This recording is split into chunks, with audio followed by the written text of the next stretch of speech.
Hello hi welcome नमस्ते, मैं अमृतिक और हम फिर से बात करने वाले हैं एक और इंटरेस्टिंग कंसेप्ट के ऊपर। तो ये वीडियो उन बच्चों के लिए मोस्ट इंपोर्टेंट होने वाले हैं जिनका या तो बीए ऑनर्स में थर्ड सेमेस्टर का एग्जाम है या फिर जिनके पास सब्जेक्ट है principle of micro economics second. Intermediate micro economics first खत्म हो चुकी है, तो जिसने अब तक वो उसकी सारी वीडियोस ना देखी हो तो उसकी प्लेलिस्ट ऑलरेडी यूट्यूब पे अपलोड हो चुकी है, वो देख सकते हैं।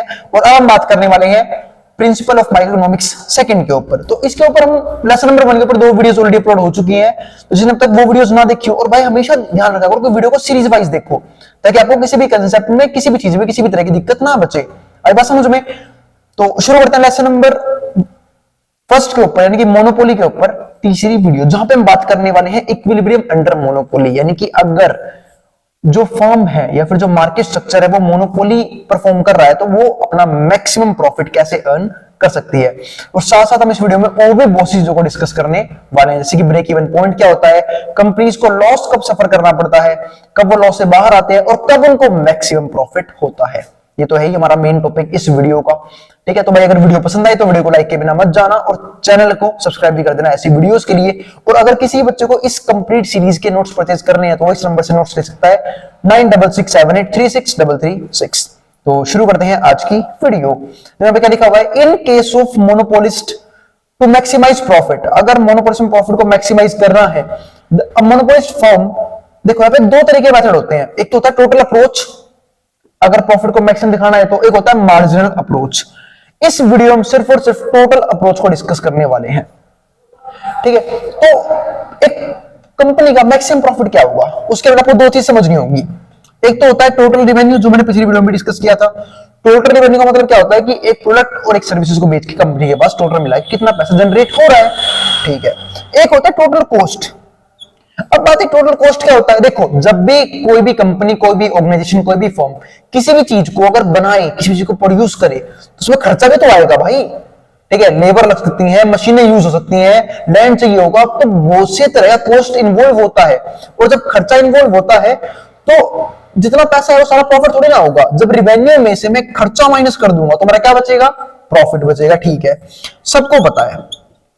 तो प्रॉफिट मैक्सिमम कब हो सकता है किसी भी कंपनी का? जब टोटल कॉस्ट कम से कम हो, है ना। जब कॉस्ट कम से कम आई, जैसे मान लो अब ये मार्कर प्रोड्यूस करता हूं, मान लो कोई कंपनी हो मार्कर बनाती है, फिर से मार्कर पे आऊंगा, वैसे एग्जांपल खूब देता हूं।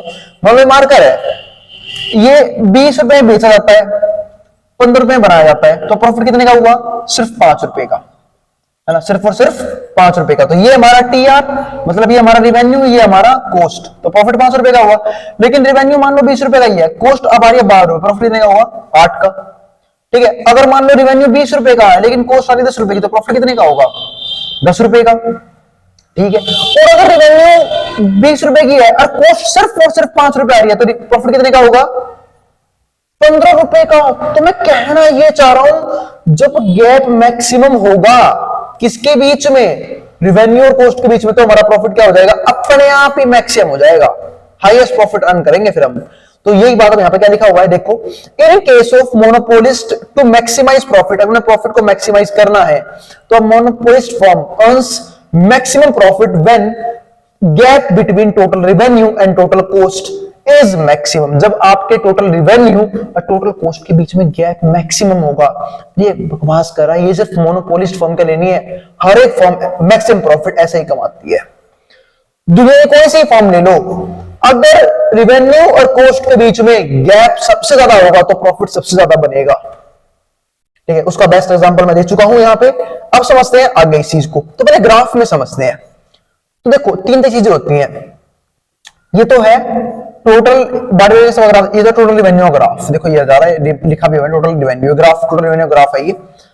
तो ये जीरो शुरू होता है। जीरो शुरू क्यों होता है? जब आउटपुट प्रोड्यूस ही नहीं होगा तो रिवेन्यू भी नहीं। भाई एक मार्कर बनाऊंगा नहीं तो बेचूंगा कैसे? रिवेन्यू आएगा ही नहीं, तो सिंपल सी बात है। तो जब आउटपुट प्रोड्यूस नहीं होगा तो रिवेन्यू क्या होगा हमारा? 0, 0।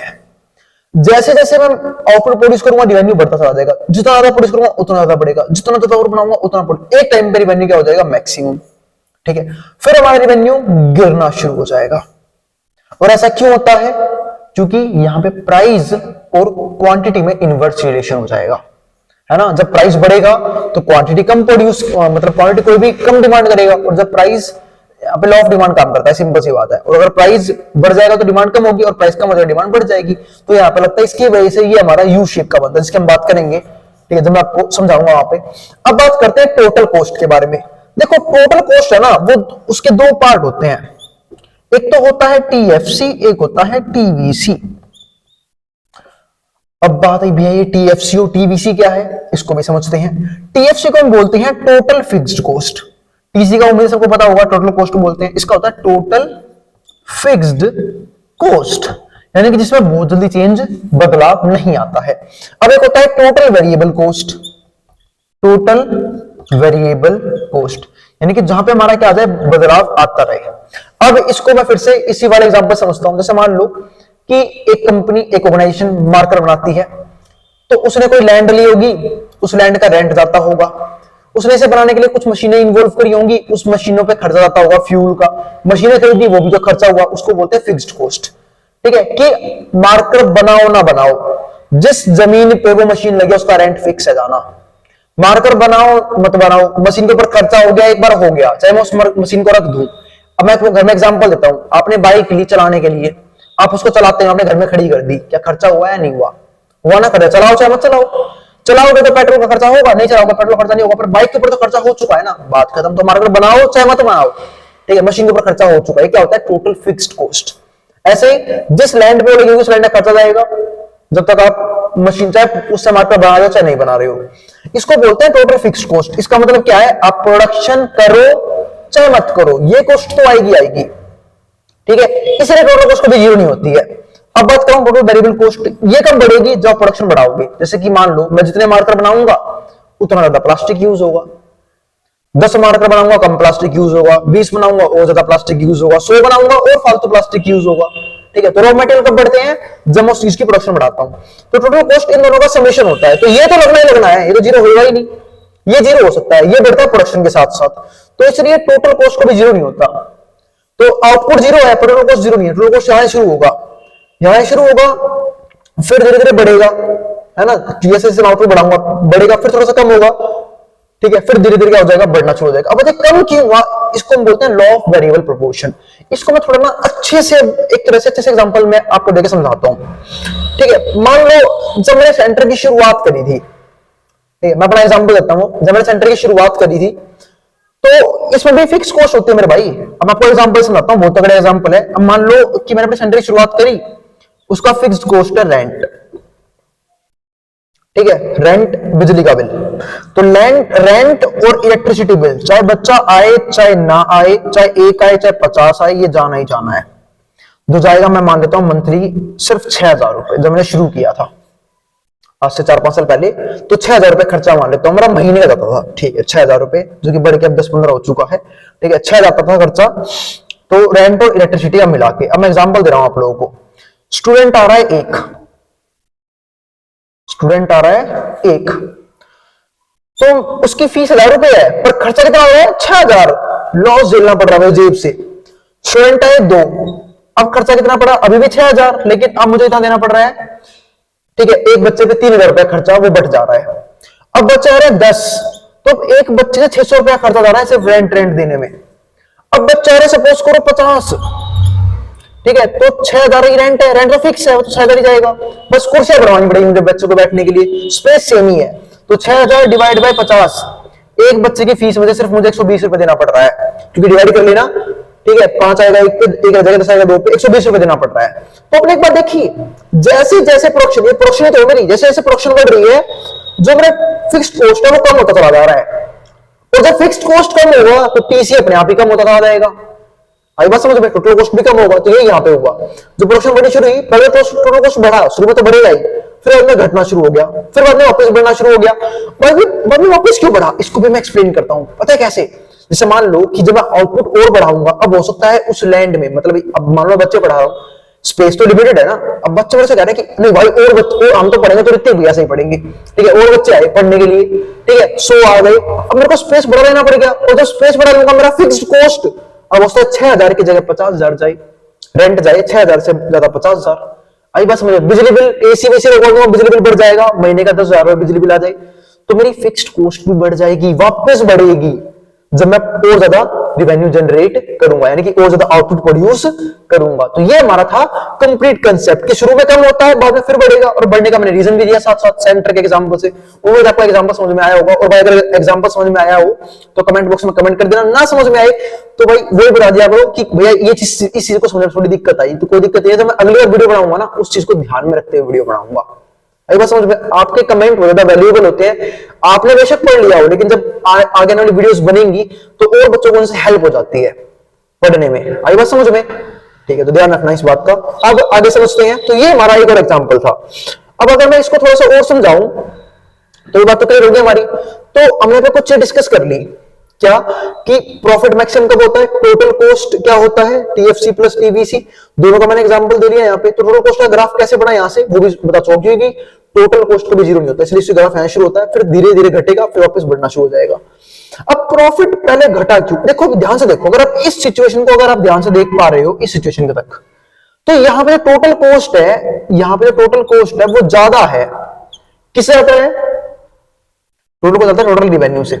और अगर मेरा खर्चा ज्यादा आ रहा है, जैसे यहाँ पे आ रहा था बच्चे की फीस 1000 रुपए, 6000 रुपए भर रहा हूं मैं महीने के रेंट की, कितना जा रहा है फालतू, 5000 रुपए, किसकी जेब से, मेरी जेब से, तो क्या हो गया, लॉस।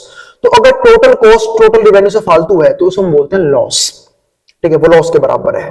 ठीक है, सपोज करो मैं इस एग्जांपल लेता हूं, ये देखो, ये वाला पॉइंट देखो, अगर फीस मेरा रेंट और बिजली बिल जा रहा है 6000 रुपए, और 10 बच्चे आए और एक बच्चे की फीस मात्र मैं 600 रुपए लेता हूं, ठीक है, तो 6000 रुपए हो गया जो मेरा रिवेन्यू होगा।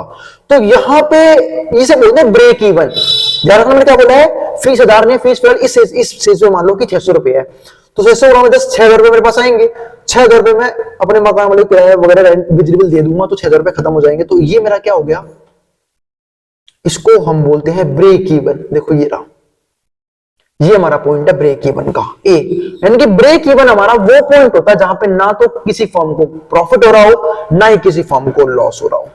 अगर मैं इसका एग्जांपल दूं, ये भी ब्रेक इवन का पॉइंट है। अब ये यहां शुरू होता है प्रॉफिट कंपनी का। ये जितना बड़ा गैप होगा ना, देखो गैप ही तो है, ये टोटल रेवेन्यू, ये टोटल कॉस्ट, जितना बड़ा गैप होगा उतना फालतू प्रॉफिट होगा। देखो ये बिगेस्ट गैप, तो हमारा क्या होगा, इक्विलिब्रियम क्वांटिटी, यानी कि इस क्वांटिटी पे फर्म मैक्सिमम प्रॉफिट एंजॉय कर रही है।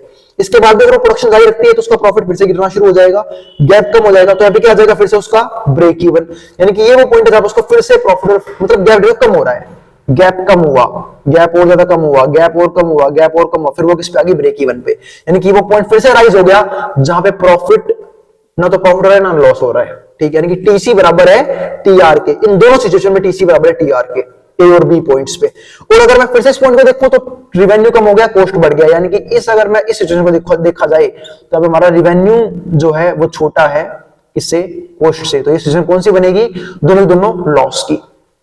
तो अब तो मैंने ग्राफ में समझाया आप लोगों को, उम्मीद आपको ग्राफ बिल्कुल अच्छे से क्लियर होगा। देखो यहाँ पे इसी को प्रॉफिट ग्राफ को देखो, प्रॉफिट ग्राफ को पहले यहाँ पे ब्रेक, यहाँ से नेगेटिव में था प्रॉफिट, यानी कि लॉस हो रहा था, प्रॉफिट जीरो हुआ क्योंकि प्रॉफिट टच किया है एक्स एक्सिस को, फिर प्रॉफिट बढ़ना शुरू हुआ, बढ़ रहा है, जैसे जैसे गैप बढ़ा हो रहा है, जैसे गैप बढ़ा हो रहा है प्रॉफिट बढ़ रहा है, फिर प्रॉफिट गिरना शुरू हो गया, जैसे जैसे गैप कम हो रहा है प्रॉफिट गिरना शुरू हो गया, फिर प्रॉफिट जीरो हो गया वापस, और फिर प्रॉफिट लॉस में चेंज हो गया वापस। देखा, उम्मीद है यहां तक आप लोग क्लियर हो गया होगा। अब आते हैं इस पॉइंट पर, समझने की कोशिश करते हैं इसको अच्छे से। तो यहां तक तो मैं डिस्कस कर लिया था कि कोई भी मोनोपोली कंपनी या फिर कोई भी कंपनी फर्म मैक्सिमम प्रॉफिट कब अचीव करेगी, जब गैप सबसे ज्यादा हो, किसके बीच में, रिवेन्यू और कॉस्ट के बीच में। अब यहां पे देखो जो टीआर कर्व है, TR curve starts from the origin, TR ने ओरिजिन शुरू किया, क्यों किया उसका रीजन दे रखा है, as there is no revenue, क्योंकि यहां पे कोई भी रेवेन्यू जो है वो फंक्शन, कोई भी रेवेन्यू जो है वो जनरेट नहीं हो रहा था, since the output is zero, क्योंकि आउटपुट ही जीरो प्रोड्यूस हो रही थी।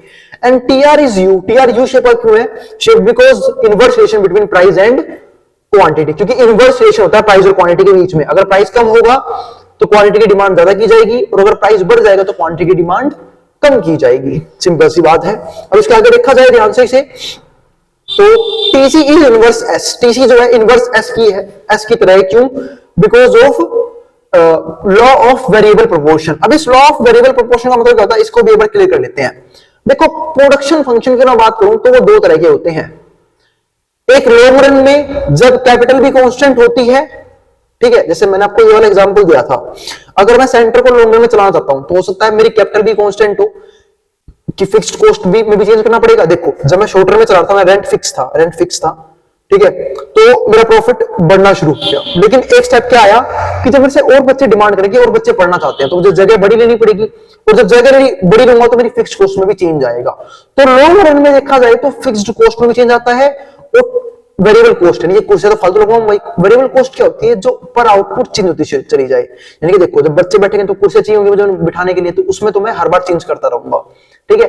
लेकिन अगर मैं लॉन्ग रन में बात करूं तो लॉन्ग रन में जब बड़ी जगह लूंगा तो मेरा रेंट भी इंक्रीज करेगा और कुर्सियां भी इंक्रीज करेंगी, यानी कि दोनों चीजें चेंज आया, कैपिटल में भी और वेरिएबल कॉस्ट में भी, ठीक है। और शॉर्ट रन में बात करूं तो सिर्फ मुझे कुर्सियां बढ़ानी है, स्पेस सेम है, तो मेरा फिक्स कॉस्ट सेम है, वेरिएबल कॉस्ट में चेंज आता है। तो ध्यान रखना, दो तरह के प्रोडक्शन फंक्शन होते हैं, एक तो होता है शॉर्ट रन। शॉर्ट रन में जो है कैपिटल हमारी कांस्टेंट है, जो हमारी लेबर है, कंपनी ऐसे बात कर रहा हूं मैं, यहां पे बात करता हूं कि जो हमारा वेरिएबल कॉस्ट है वो हमारा क्या है, चेंजेबल होती है, ये कैपिटल कांस्टेंट है। बट लॉन्ग रन में बिजनेस को दोनों चीजें चेंज करनी पड़ती है, कैपिटल भी कांस्टेंट होती है और लेबर भी कांस्टेंट होती है। अब अगर मैं टोटल प्रॉफिट का, ये तो हो चुका। अब तो यहां से हमने क्या देखा, इसी को बोलते हैं हम लोग, इसी को हम क्या बोलते हैं, लॉ ऑफ वेरिएबल प्रोपोर्शन। कि जब एक कंपनी ये सोचती है कि वो अपना प्रॉफिट कैसे इंक्रीज करेगी, जब वो अपने लेबर्स को इंक्रीज कर दे, यानी कि लेबर मतलब मशीन को कांस्टेंट रखे, लेबर बढ़ाएगी तो प्रॉफिट बढ़ेगा, लेबर घटाएगी तो प्रॉफिट घटेगा, ऐसा सोचते हैं। इसको बोलते हैं लॉ ऑफ वेरिएबल प्रोपोर्शन, ठीक है। तो इसकी वजह से जो हमारा टीसी है वो इनवर्स एस शेप का होता है। अब total profit TR minus TC हम निकाल सकते हैं। When TC is greater than TR firm is incurring losses, बता चुका हूं, ये देखो, टीसी जब बड़ा होगा टीआर से, टीसी जब बड़ा होगा टीआर से, फर्म लॉस कमाएगी। जब टीसी बराबर होगा टीआर के, ब्रेक इवन पॉइंट बोलते हैं, उसे ध्यान रखना, ब्रेक इवन पॉइंट क्या होता है, जहां पे फर्म ना तो प्रॉफिट कर रही ना लॉस कर रही, ठीक है। तो point A and B are the break even as here the firm has neither the profit nor the loss. और मैक्सिमम प्रॉफिट कब करेगी, बता ही चुका हूं, जब टीआर और टीसी में मैक्सिमम गैप होगा। बेस्ट एग्जांपल दिया था इसका ये वाला। तो उम्मीद है इस वीडियो में आपके सारे टॉपिक क्लियर हो गए होंगे। फिर भी किसी भी तरह का डाउट रहे तो बेझिझक नीचे कमेंट बॉक्स में कमेंट कर सकते हैं, ठीक है। जो आने वाली वीडियोस में मैं पूरी तरीके से सोल्व करने की कोशिश करूंगा। मिलते हैं फिर अगली वीडियो में, और अगर वीडियो पसंद आई हो तो वीडियो को लाइक किए बिना मत जाना, और चैनल को सब्सक्राइब भी कर लेना ऐसी वीडियोस के लिए। अब इसको जो उतारना उतार ले, मैं बोर्ड के सामने से।